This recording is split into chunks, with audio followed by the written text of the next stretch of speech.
welcome to another 4:30 a.m. poetry reading, where I read a poem before I get started with my writing. So I figured after the first two times of you having to look at my ugly mug, I decided to let my little buddy Jeeves be your guide today, and you can look at him as he sleeps, because that's what he does when I do my early morning writing. So anyway, on to today's poem. Once again, this is from the collection Good Poems, edited by Garrison Keeler. Today's poem is called The Walloping Window Blind by Charles Edward Carl. A capital ship for an ocean trip was the walloping window blind. No gale that blew dismayed her crew or troubled the captain's mind.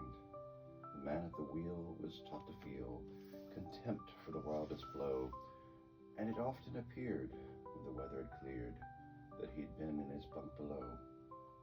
The boatswain's mate was very sedate, yet fond of amusement too, and he played hopscotch with the starboard watch while the captain tickled the crew.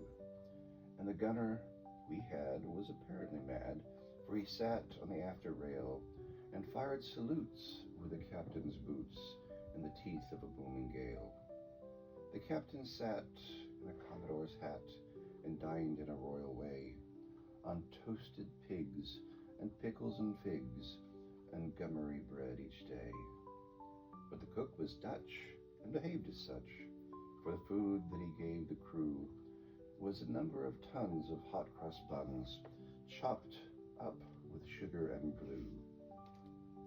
And we felt ill, as mariners will, on a diet that's cheap and rude, and we shivered and shook as we dipped the cook in a tub of gluesome food.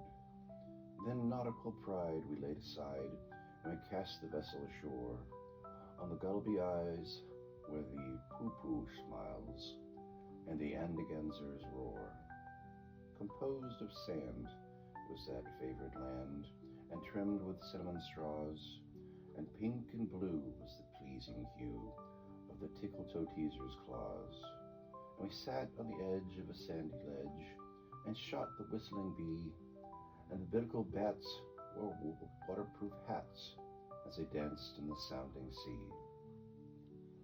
Oh, rub-a-gub bark, from dawn to dark, we fed till we all had grown uncommonly shrunk, when a Chinese junk came by the Torbly zone.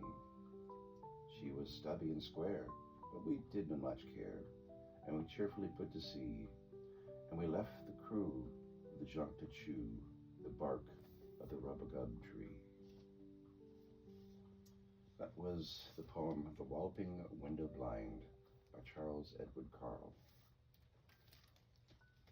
That's the poem for today. I hope you enjoyed watching Jeeves as he sleeps. Oh, you probably can't see him. It looks like he went down below. All right. Well, have a good day. And I'll talk to you again tomorrow.